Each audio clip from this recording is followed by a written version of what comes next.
ইসিয়াত দুর্গে খ্রিস্টান কর্মকর্তা গোমস্তগিনের মুখোমুখি উপবিষ্ট। তেরেসা ও লিজা পাশে বসা।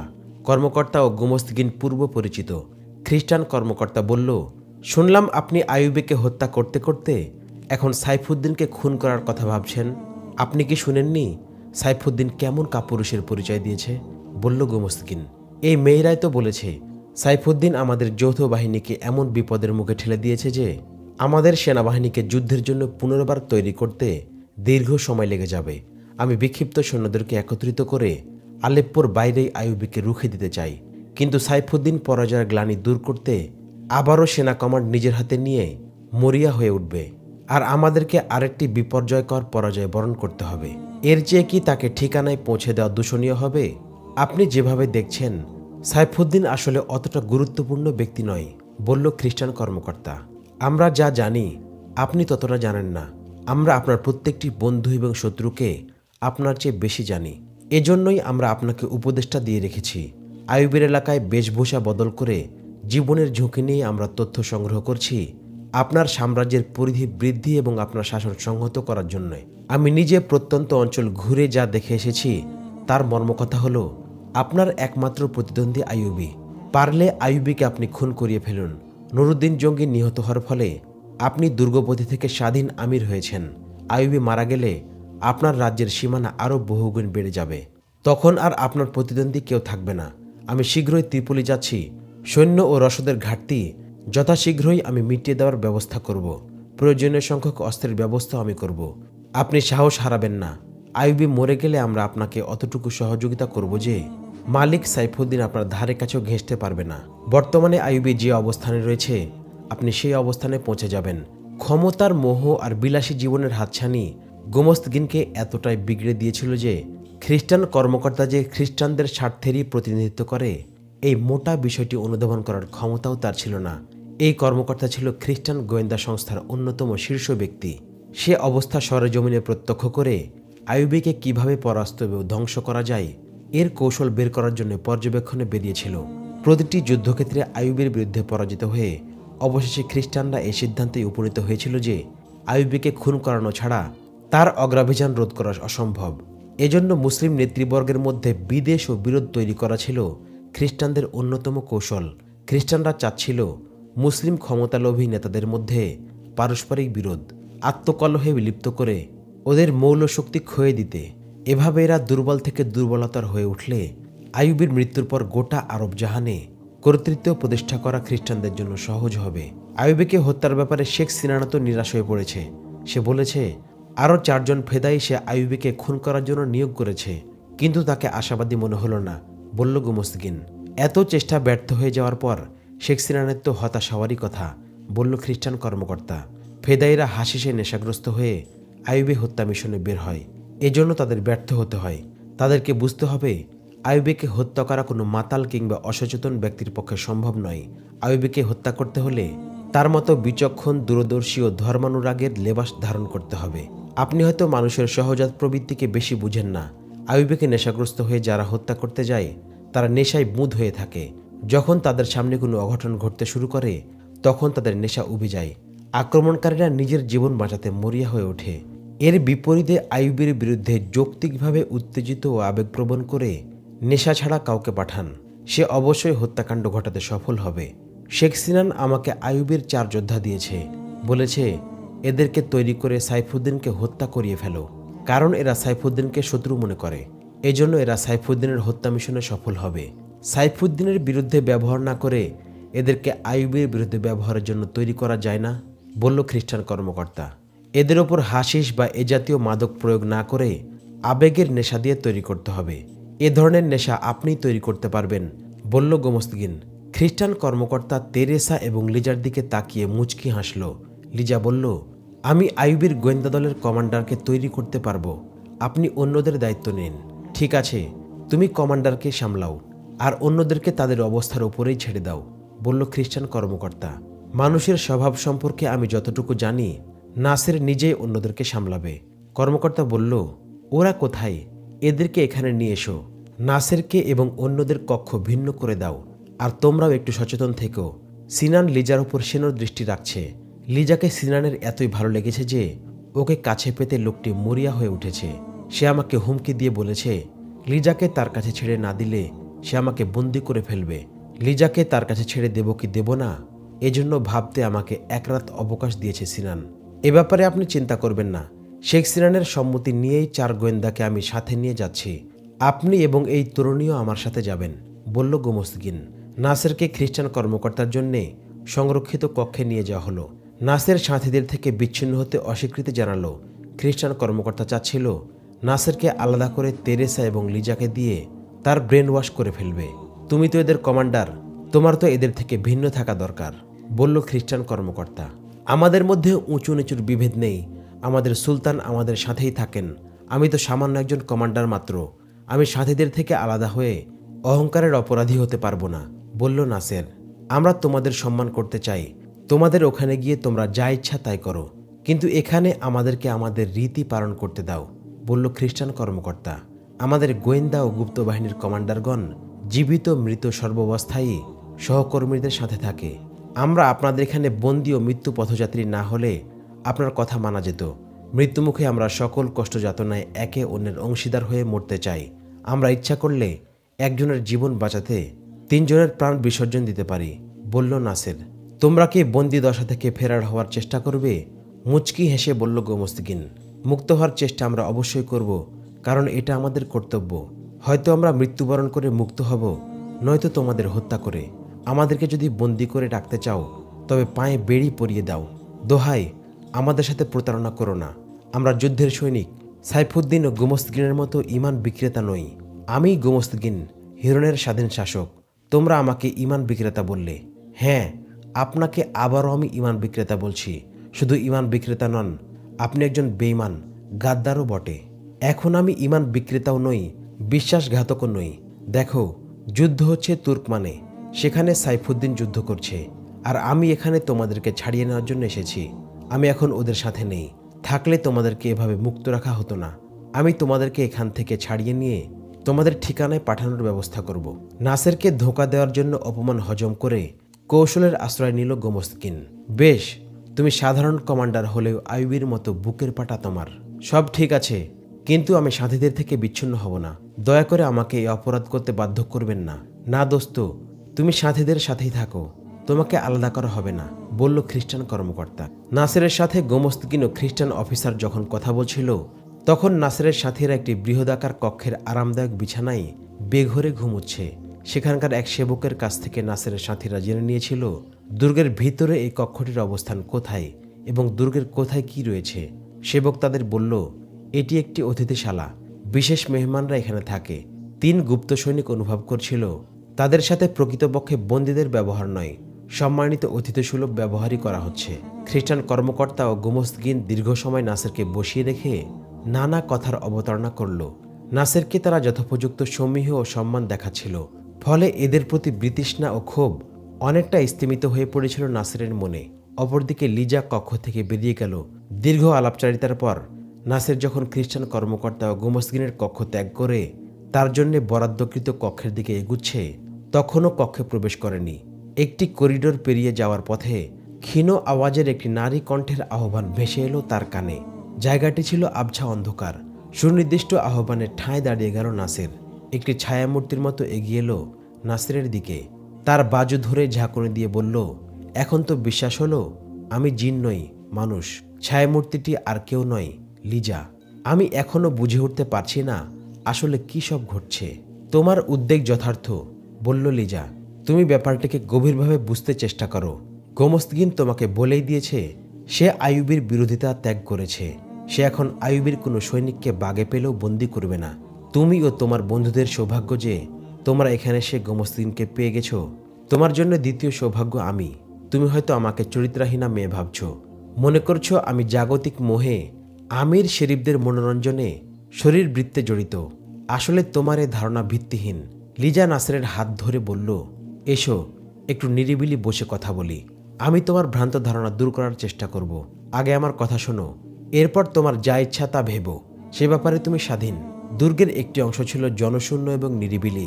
নানা গাছগাছালি ও ফুল পুষ্পে সজ্জিত ছিল এই পাশটি।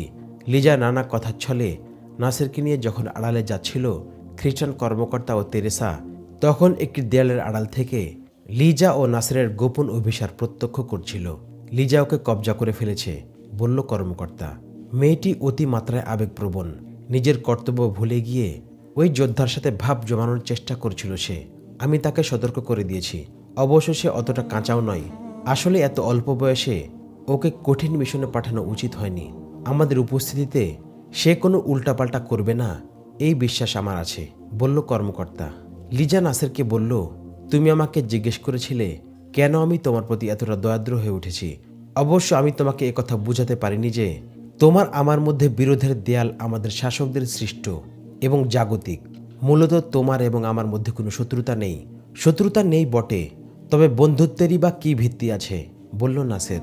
লিজা একটি দীর্ঘশ্বাস ছেড়ে নাসেরের কাঁধে হাত রেখে বলল, তুমি একটা পাথর। আমি জানতাম মুসলমানের হৃদয় নাকি খুব নরম হয়, কিন্তু তুমি এর ব্যতিক্রম। একটু সময়ের জন্য তুমি এসব ধর্মানুরাগ রেখে দাও, ভুলে যাও। তুমি আর আমি ভিন্ন দুটি গোত্রের নারী ও পুরুষ। একটু ভেবে দেখো, তুমি আর আমি মানুষ, তুমি মানুষ আর আমি নারী। আচ্ছা, তোমার মধ্যে কি দয়া মায়া প্রেম প্রীতি কোনো কিছুর আগ্রহ, কারো প্রতি অনুরাগ নেই? অবশ্যই আছে, কেননা তুমি একজন সুঠাম পুরুষ। তুমি নিজেকে নিয়ন্ত্রণ করতে পারো, কিন্তু আমি নিজেকে এতটা নিয়ন্ত্রণ করতে পারি না। আমি অনিয়ন্ত্রিত। তোমার মহব্বত আমার হৃদয়ে শিকড় গেড়ে বসেছে। তোমাদেরকে হাসিস খাইয়ে নেশাগ্রস্ত করে যেদিন সিনানের দুর্গে নিয়ে এসেছিলাম, সেদিন সিনান তোমাদেরকে কারাগারে নিক্ষেপ করতে চেয়েছিল। এই বদমাস বুড়োটার সাথে তেরেসা এবং আমাকে অনেকক্ষণ তর্ক বিতর্ক করতে হয়েছে তোমাদেরকে কয়েদখানার লৌহ প্রাচীরের বাইরে রাখতে। তোমাদেরকে জেলখানায় বন্দি করে ফেললে আর জীবন্ত বের হওয়া সম্ভব ছিল না। এমত অবস্থায় তোমার মতো সুন্দর যুবকের সান্নিধ্য থেকে আমাকে বঞ্চিত হতে হতো। তুমি জেলখানায় ধুকে ধুকে মৃত্যুবরণ করো, এটা আমি কিছুতেই বরদাস্ত করতে পারছিলাম না। বুড়োটা আমাকে প্রস্তাব করলো, তুমি যদি এদেরকে জেলখানায় বন্দি করা থেকে বাঁচাতে চাও তবে আমার শয্যাসঙ্গী হতে হবে। এক কথায় বুড়োটার প্রতি আমার মনে প্রচণ্ড ঘৃণা জন্মে গেল। আমি ওকে মুখের ওপর কিছু শুনিয়ে দিলাম। এতে সে আরও ক্ষেপে গেল, বলল, হয় এরা জেলখানায় থাকবে, নয়তো তুমি আমার শয্যাসঙ্গী হবে, এর অন্যথা হবে না। আমার তখন মনে হতে লাগলো, যুগ যুগ ধরে তোমাকে ভালোবাসি আমি। তোমার জন্য আমার জীবন, ইজ্জত, আব্রু সব কুরবান করে দিতেও আমার কুণ্ঠা নেই। সত্যি কি আব্রু কুরবান করে দিয়েছ? উৎকণ্ঠিত কণ্ঠে জিজ্ঞেস করল নাসের। না, তাকে আমি নানা বাহানায় ভুলিয়ে রেখেছি। তবে সে বলেছে, তোমরা সবাই আমার দুর্গে আজাদ থাকবে বটে, তবে নজরবন্দি, কখনো ইচ্ছে মতো বেরিয়ে যেতে পারবে না। আমি তোমার ইজ্জত রক্ষা করব লিজা। তুমি আমার ভালোবাসা গ্রহণ করেছ? এ কথায় নাসের কোনো জবাব দিল না।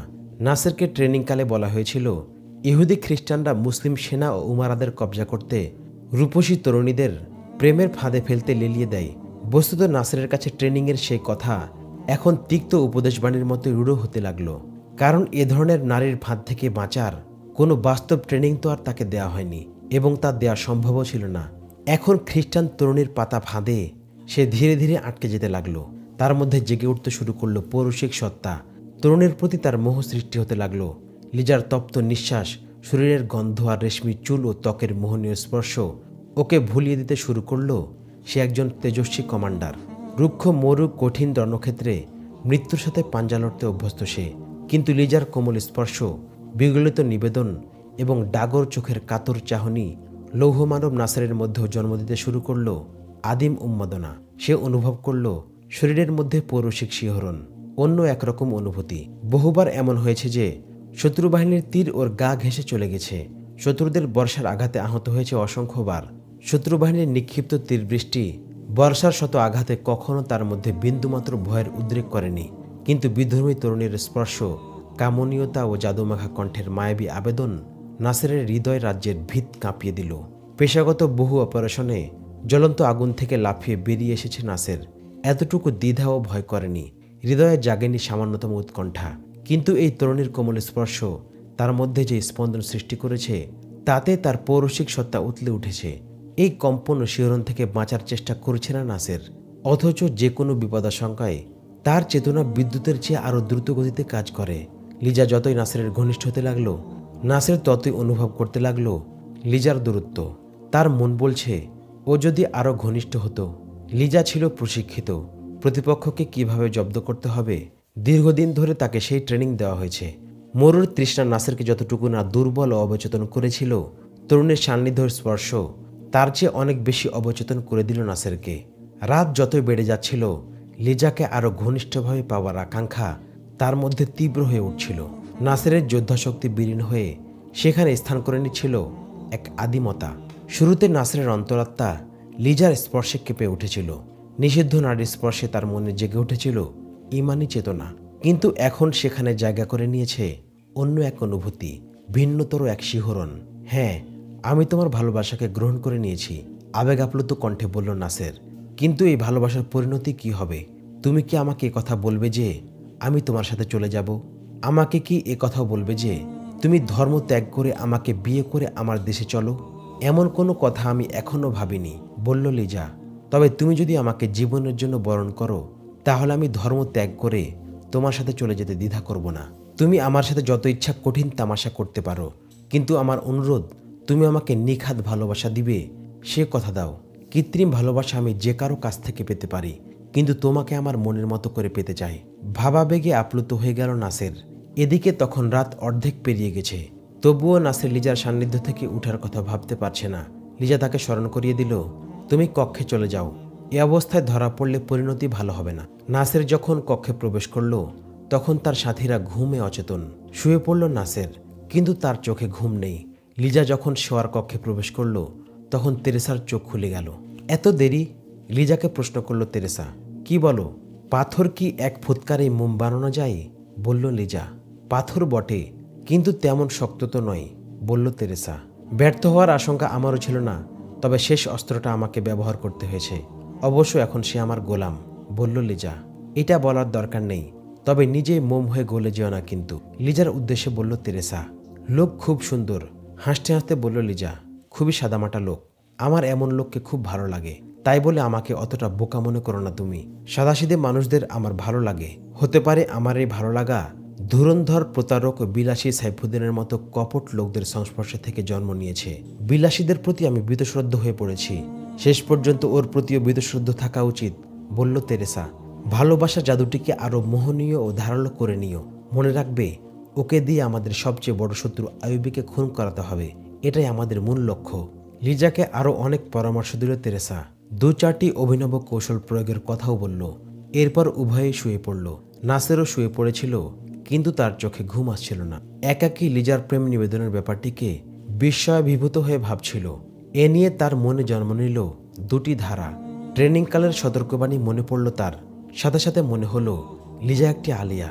খ্রিস্টান মেয়েরা শত্রুর জাদুর কাঠি। এভাবে মায়াবী আচরণ ও প্রেমের ফাঁদ তৈরি করেই এরা প্রতিপক্ষকে ঘায়েল করে। পাশাপাশি তার মনে কথা আরও প্রবল হতে থাকলো, প্রেমের ফাঁদের আশঙ্কা যথার্থ হলেও লিজা সেই ফাঁদ নয়। লিজার প্রেম ও ভালোবাসা নিখাদ। সুন্দর সুঠাম দেহের যুবক নাসের, চেহারা অবয়বে হাজার যুবকের চেয়েও সে আকর্ষণীয়। নিজের এই সৌন্দর্যের অনুভূতি বুঝত নাসের। নিজের সৌন্দর্যের প্রতি মুগ্ধতা আর লিজার মতো রূপসী তরুণীদের জাদুকরী সান্নিধ্য ও অকৃত্রিম প্রেম নিবেদন নাসেরের হৃদয়কে দুভাগ করে ফেলল।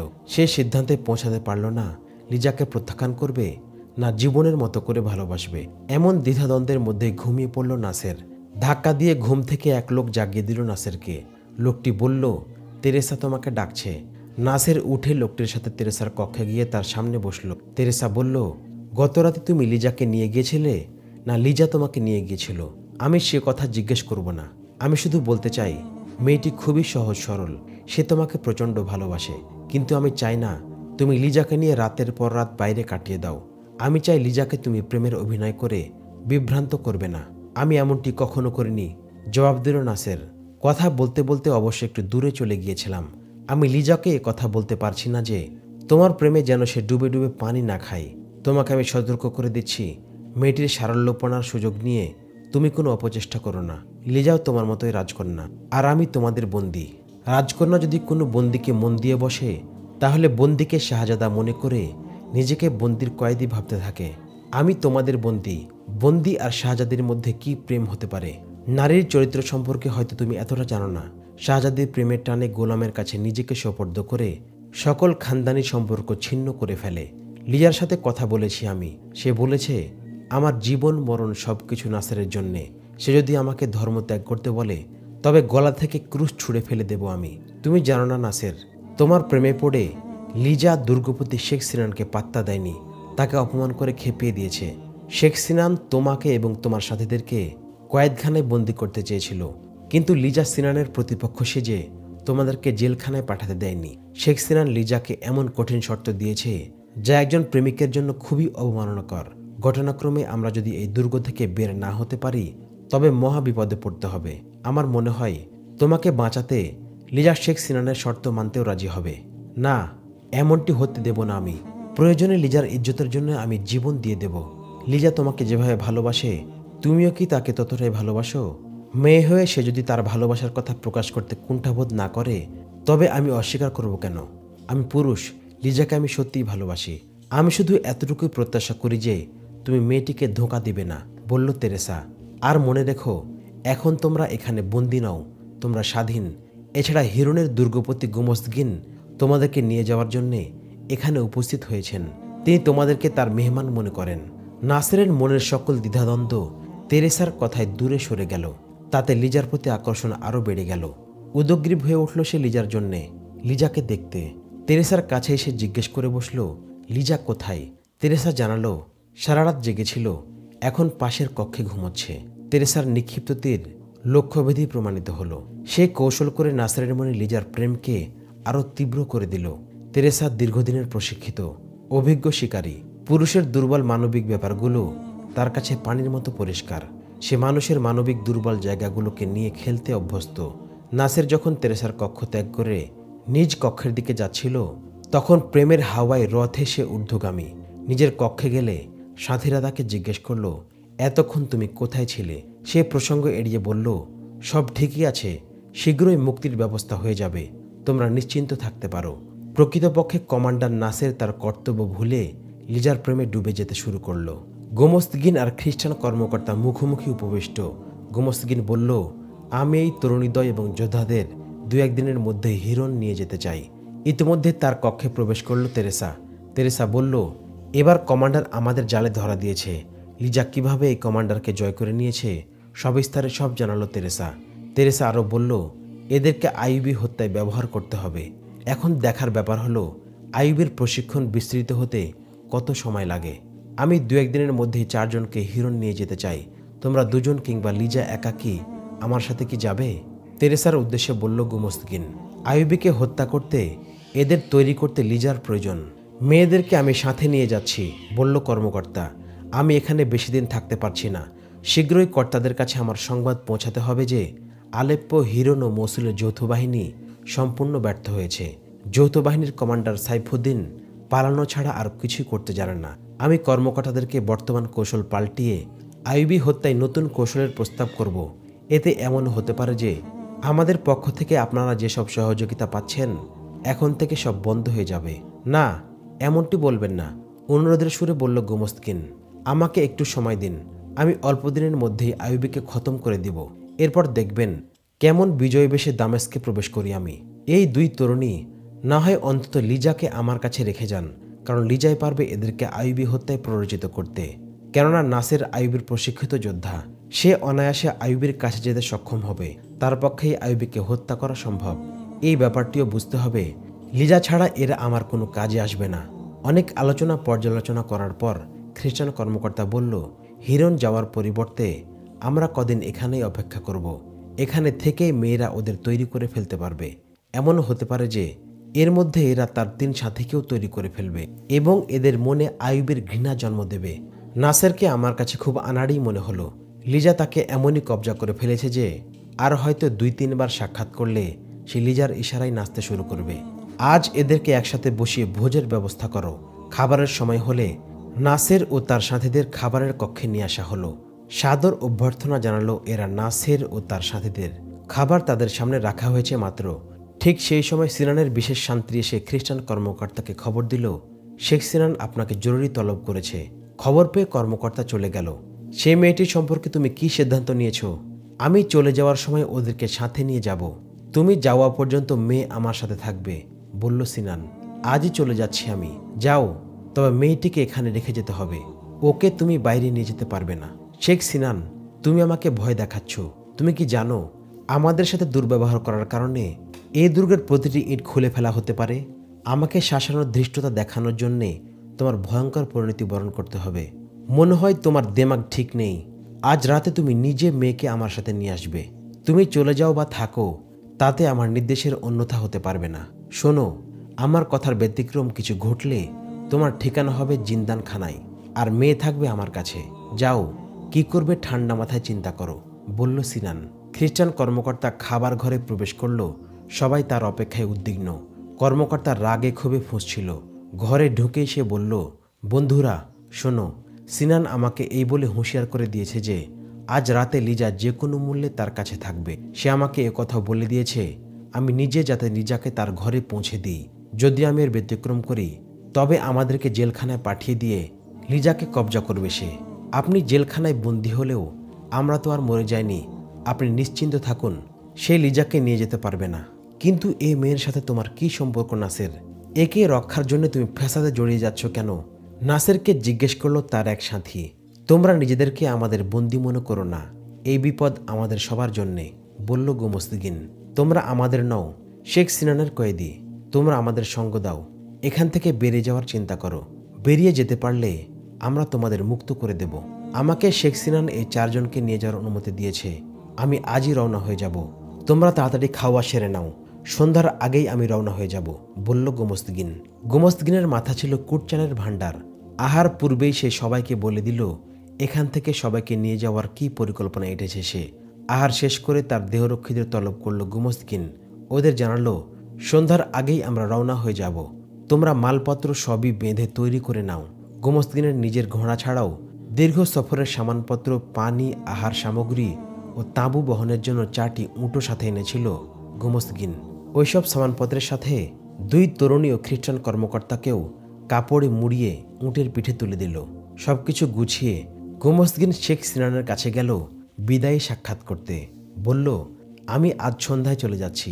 ওই 4 বন্দীকে সাথে নিয়ে যাচ্ছি। সিনানের সাথে বন্দীদের ব্যাপারে মণিমুক্তা ও সোনাদানার বিনিময়ে আগেই সুরাহা করে রেখেছিল গোমস্তিগিন।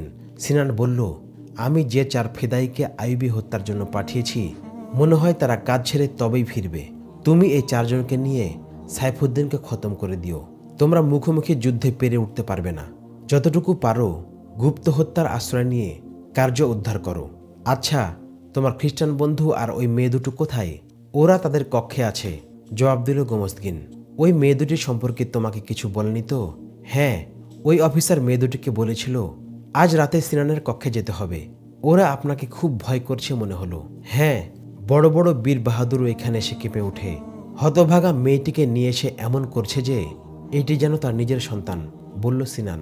সিনানের কাছে বিদায় নিয়ে এসে পড়ল গোমস্তিগিন। পূর্ব থেকে প্রস্তুত হয়েছিল তার কাফেলা। সে অশ্বারোহণ করার সাথে সাথেই তার অগ্র পশ্চাতে 2 জন করে দেহরক্ষী অশ্বারোহণ করল। তাদের হাতে উদ্যত বর্ষা। নাসের ও তার সাথীরা দেহরক্ষীদের পিছনে, তাদের পিছনে মালপত্র বোঝাই করা উট। দুর্গের প্রধান ফটক খুলে গেল। গোমস্তিগিনের কাফেলা বেরিয়ে গেল দুর্গ থেকে। ইসিয়াত দুর্গ থেকে বেরিয়ে গোমস্তিগিনের কাফেলা এগিয়ে চলল। আর এদিকে দিবাকর দিনের শেষ আলো বিকিরণ করে অন্ধকারে তলিয়ে যাওয়ার উপক্রম হলো। অল্প সময়ের মধ্যে সূর্য ডুবে গিয়ে কাফেলা ও ইসিয়াত দুর্গের মধ্যে আঁধারের প্রাচীর টেনে দিল। এখন আর কারোর চোখে ইসিয়াত দুর্গের উঁচু খিলানগুলো নজরে পড়ছে না। বেলা ডোবার সাথে সাথেই দুর্গে সব ঝাড়বাতি জ্বালিয়ে দেওয়া হলো। সীমানা প্রাচীরের ভিতরেও জায়গায় জায়গায় জ্বলে উঠল ফানুস। আঁধার ঘনিয়ে আসার পর শেখ সিনান একান্ত শান্ত্রীকে জিজ্ঞেস করল, ওই খ্রিস্টান বাটা মেয়েটিকে নিয়ে এখনো আসেনি? শান্ত্রী বলল, না, আসেনি। কয়েকবার শান্ত্রীকে জিজ্ঞেস করল সিনান। প্রত্যেকবারই নেতিবাচক উত্তর দিল সে। অবশেষে একান্ত সেবককে ডেকে বলল, যাও, খ্রিস্টান বেটাকে গিয়ে বলো মেয়েটিকে নিয়ে এখনই আমার ঘরে আসতে। সিনানের একান্ত প্রহরী খ্রিস্টান কর্মকর্তা যে ঘরে থাকত সেই ঘরে প্রবেশ করে দেখল কেউ নেই। সেখানে খ্রিস্টান কর্মকর্তা 2 তরুণী, কারো চিহ্ন নেই। পুরো ঘর ফাঁকা। ঘর জনশূন্য দেখে ঘরের আশেপাশে আনাচে কানাচে বাগানের ঝোপঝাড় পর্যন্ত খোঁজাখুঁজি করল, কিন্তু খ্রিস্টান কর্মকর্তা ও তরুণী কাউকে খুঁজে পেল না। খ্রিস্টান কর্মকর্তা ও মেয়ে দুটির গায়েব হওয়ার সংবাদ শুনে সিনান রাগে অগ্নিশর্মা হয়ে গেল। প্রধান সেনাপতিকে ডেকে সিনান বলল, দুর্গের প্রতিটি কোনায় কোনায় খুঁজে দেখো, যে করেই হোক মেয়ে দুটি ও খ্রিস্টান বেটাকে খুঁজে বের করতে হবে। খ্রিস্টান কর্মকর্তা ও 2 তরুণী লাপাত্তা হওয়ার সংবাদে গোটা দুর্গে হইচই পড়ে গেল। সবাই উদ্বিগ্ন। বেটা মেয়ে দুটি নিয়ে গেল কোথায়? রাতের অন্ধকারে শত শত মশাল, দুর্গের দালান কোঠা, গলি ঘুপছি, ঝোপঝাড় সব জায়গা তন্ন তন্ন করে তালাশ করল, কিন্তু তরুণী ও খ্রিস্টান কর্মকর্তার কোনো চিহ্নও পাওয়া গেল না। শেখ সিনান দুর্গের প্রধান গেটের দ্বাররক্ষীদের ডেকে পাঠালো। ওদের কাছে জিজ্ঞেস করলো, গোমস্তিনের কাফেলা ছাড়া আর কেউ কি গত 2-1 দিনের মধ্যে দুর্গ থেকে বেরিয়েছে? দ্বাররক্ষীরা জানালো, গোমস্তিনের কাফেলা ছাড়া আর কেউ এ সময়ের মধ্যে দুর্গ থেকে বের হয়নি। দ্বাররক্ষীরা গোমস্তিনের কাফেলার লোক ও বহরের বিস্তারিত বর্ণনাও শোনালো। শেখ সিনান নিজের কক্ষে রাগে ক্ষোভে ফুঁসছিল। তখন প্রায় রাতের 1 প্রহর পেরিয়ে গেছে। এদিকে গোমস্তিনের কাফেলাও এগিয়ে চলছে। গোমস্তিন উট চালকদের উট থামাতে নির্দেশ দিলেন। বললেন, উটগুলো বসিয়ে ওদের বের করে ফেলো, দেখো আবার মরে গেছে কিনা। উটগুলো বসিয়ে পিঠে বোঝাই করা তাঁবু খুলে বের করে আনা হলো। খ্রিস্টান কর্মকর্তা লিজা ও তেরেসাকে ঘামে নিয়ে গেছে সবাই। ওদেরকে তাঁবু দিয়ে পেঁচিয়ে গোমস্তিন অন্যান্য মালপত্রের সাথে বেঁধে ইসিয়াত দুর্গ থেকে লুকিয়ে নিয়ে এসেছে। এ মুহূর্তে ওরা ইসিয়াত দুর্গ থেকে অনেক দূরে। তাদের ধারণা, ফেদাইদের এ পর্যন্ত পশ্চাদ্ধাবন করার আশঙ্কা নেই, কারণ ফেদাইরা মুখোমুখি সংঘর্ষে অনুৎসাহী। তবুও ঝুঁকি এড়াতে গোমস্তিন কাফেলার যাত্রা অব্যাহত রাখলেন। তরুণীদ্বয়কে উটের উপরে চড়িয়ে দিয়ে কর্মকর্তাকে ঝটিকা বাহিনীর যোদ্ধাদের সাথে পায়দল চলতে বলা হলো। 2 তরুণী ও খ্রিস্টান কর্মকর্তার ঘোড়া ইসিয়াত দুর্গে ছেড়ে আসতে হয়েছে। খ্রিস্টান কর্মকর্তা ছিল মুসলিম এলাকার ভাষায় দক্ষ। সে মাতৃভাষাভাষীর মতোই নাসের ও অন্যান্যদের সাথে গল্প জুড়ে দিল। এতে নাসেরের মন থেকে শঙ্কা আরও দূরে সরে গেল। সেই সাথে লিজার প্রতি টান আরও তীব্রতা পেল। নাসের চাচ্ছিল লিজার কাছাকাছি থাকতে, কিন্তু রাতের দ্বিপ্রহরের আগে আর লিজার পাশ ঘেঁষতে পারল না নাসের। রাতে দ্বিপ্রহরে যাত্রা বিরতির নির্দেশ দিল গোমস্তিন। থেমে গেল কাফেলা। গোমস্তিনের জন্য স্পেশাল তাঁবু টানানো হলো, আর অন্যান্যদের জন্যও ভিন্ন ভিন্ন তাঁবু টানানো হলো। ঝটিকা বাহিনীর যোদ্ধা এবং গোমস্তিনের দেহরক্ষীরা খোলা আকাশের নিচে শুয়ে পড়ল। সবাই ছিল ক্লান্ত, শোয়ার সাথে সাথেই ঘুমিয়ে পড়ল। কিন্তু নাসেরের চোখে ঘুম নেই। লিজাকে সে তাঁবু থেকে জাগিয়ে আনবে, না লিজা নিজেই তার কাছে চলে আসবে, এটা চিন্তা করছিল নাসের। নাসের ভুলে গেল যে সে আইয়ুবের ঝটিকা বাহিনীর একজন কমান্ডার। এই মুহূর্তে হয়তো তার সহযোদ্ধারা কোনো রণাঙ্গনে যুদ্ধ করছে। তাকেও নিজ সেনাবাহিনীতে ফিরে যেতে এই মুহূর্তটি পালানোর জন্য সুবর্ণ সুযোগ। তার সাথীরা ছিল কমান্ডারের অনুগত। তারা নিশ্চিন্তে ঘুমিয়ে পড়েছিল এই ভেবে যে যখন প্রয়োজন বোধ করবে কমান্ডারই বলবে আমাদের কি করণীয়। পালানোর জন্য এখানে ছিল পর্যাপ্ত আহার, পানীয়, সবারের জন্য ঘোড়া এবং অন্যান্য আসবাব। খুব সহজেই এগুলো হাতিয়ে সাথীদের নিয়ে পালিয়ে যেতে পারে নাসের। কিন্তু সেদিকে নাসেরের বিন্দুমাত্র ভ্রুক্ষেপ নেই। তার সাথীরা জানে না তাদের দলনেতা খ্রিস্টান এক তরুণীর প্রেমে নিজেকে বিকিয়ে দিয়েছে। স্বেচ্ছায় বন্দী হয়ে পড়েছে সে। তারুণ্য, নারীর রূপ জৌলুস, মোহমায়া ও প্রতারণা প্রবঞ্চনার সর্বময় দোষণীয় বৈশিষ্ট্য নিয়ে এই তরুণী নাসেরের হৃদয় দখল করে নিয়েছে। হঠাৎ নাসেরের কাছে একটি ছায়ামূর্তির আবির্ভাব মনে হলো। ছায়ামূর্তির সন্দেহাতীতভাবে নারীর। নাসের ছায়ামূর্তির আগমন অনুভব করে শয়ন থেকে উঠে বসল এবং ধীরে ধীরে তার সাথীদের থেকে একটু দূরে সরে গেল। ছায়াটি নাসেরের কাছে এসে থেমে গেল। কাঙ্ক্ষিত শিকারকে হাত করে ছায়ামূর্তি একটু দূরে একটি টিলার আড়ালে চলে গেল। ছায়ামূর্তি আর কেউ নয়, লিজা। দুজন পরস্পর ঘনিষ্ঠভাবে বসে আবেগময় কথা বলতে শুরু করলো। লিজাকে কাছে পেয়ে নাসের ভাবাবেগে উত্তাল। তার মুখে কথার ফুলঝুরি, কিন্তু লিজার মুখে কথা কম। সে আবেগ প্রকাশ করছিল তার অঙ্গভঙ্গি দিয়ে। এক পর্যায়ে লিজা একটু নিজেকে দূরে সরিয়ে নিয়ে গভীরভাবে নাসেরকে জিজ্ঞেস করলো, আচ্ছা বলো তো, তোমার জীবনে কি কখনো কোনো নারী আসেনি? আমার মা ও বোন ছাড়া জীবনে কখনো কোনো নারীকে স্পর্শ করিনি, বলল নাসের। তুমি যদি আমার জীবনের খোঁজ নাও তবে দেখতে পাবে যৌবনের প্রথম দিকেই আমি নুরুদ্দিন জঙ্গির সেনাবাহিনীতে ভর্তি হই। যতটুকু আমার অতীত মনে পড়ে, যৌবনের উচ্ছল দিনগুলোতে আমি যুদ্ধ, মরুভূমি, ঝটিকা আক্রমণ আর চিতাবাঘের মতো শত্রু শিকারের খোঁজে বন বাদার মাঠঘাট চষে বেরিয়েছি। যখন যেখানে থেকেছি কখনো স্বীয় কর্তব্য কাজে সামান্যতম অবহেলা করিনি। কর্তব্য পালনই আমার ঈমান। এ বলে নাসের হঠাৎ কেঁপে উঠল। কিছুক্ষণ আনমনে কি ভেবে বলল, লিজা, সত্যি করে বলো তো, তোমরা আমাদের কোথায় নিয়ে যাচ্ছ? আমার মনে হয় তুমি আমার ঈমানকে নষ্ট করে দিচ্ছ। নাসেরের কথার জবাব না দিয়ে লিজা জিজ্ঞেস করল, তুমি আমাকে বলো, আমার প্রতি কি তোমার সামান্যতম ভালোবাসা আছে, না আমার রূপ দেখে তোমার মধ্যে পাশবিকতা মাথাচাড় দিয়ে ওঠে? লিজার কণ্ঠ ছিল সম্পূর্ণ ব্যতিক্রম। তার কণ্ঠে প্রেম, ভালোবাসা কিংবা ছেলেমেয়ের কোনো আভাস ছিল না। তার খুবই ভারী কণ্ঠ যেন নাসেরের কলিজা চিরে ভিতরের কথাটিও বের করতে আনতে চাই। তুমি আমাকে বলেছিলে তোমার ভালোবাসাকে যেন আমি অপবিত্র না করি। এজন্য আমি তোমার কাছে এটা প্রমাণ করে দেখাবো নারীর সঙ্গ জীবনে না পেলেও তোমাকে পেয়ে আমি উন্মত্ত পশু হয়ে যাইনি। আমি যথার্থই তোমাকে ভালোবাসি। এই ভালোবাসায় কোনো খাদ নেই। লিজা, তুমি আমাকে বলো, তোমাদের সমাজে কত শত দীপ্ত পৌরুষ, বড় বড় ক্ষমতাবান দাপটি অফিসার রয়েছে। আমার তো মনে হয় তোমার যে রূপ জৌলুস যে কোনো বাদশার সামনে গেলেও তখন থেকে নেমে তোমাকে স্বাগত জানাবে। এরপরেও তুমি আমার মধ্যে এমন কি গুণ দেখলে যে আমার কাছে প্রেম নিবেদন করছো? নাসেরের কথায় নিরুত্তর লিজা। বলো লিজা, আমার কথার জবাব দাও। 2 হাঁটুর মাঝে মাথা লুকিয়ে ফেলল লিজা। নাসের ওকে বারবার বললেও কোনো উত্তর দিচ্ছিল না। একটু পরেই কানে ভেসে এলো হেঁচকি। কাঁদছে লিজা।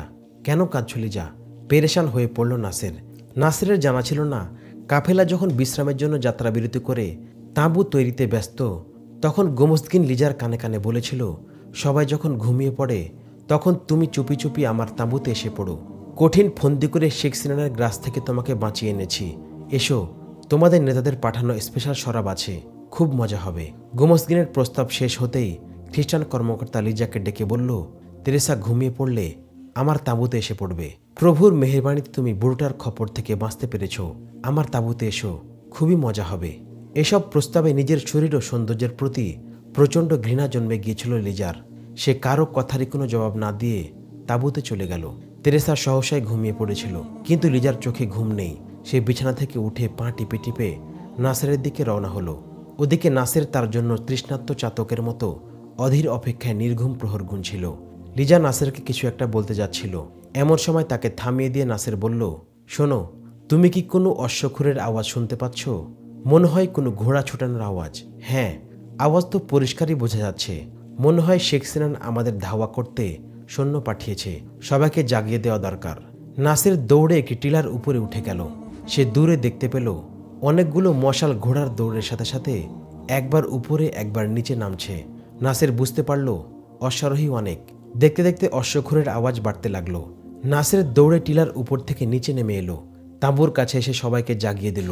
সে তার সহযোদ্ধাদের সাথে নিয়ে টিলার কাছে চলে গেল। লিজাকে নিজের কাছে রাখল নাসের। বিপদের আশঙ্কায় সবাই বর্ষা ও তরবারি হাতে নিয়ে মোকাবেলার জন্য তৈরি হয়ে গেল।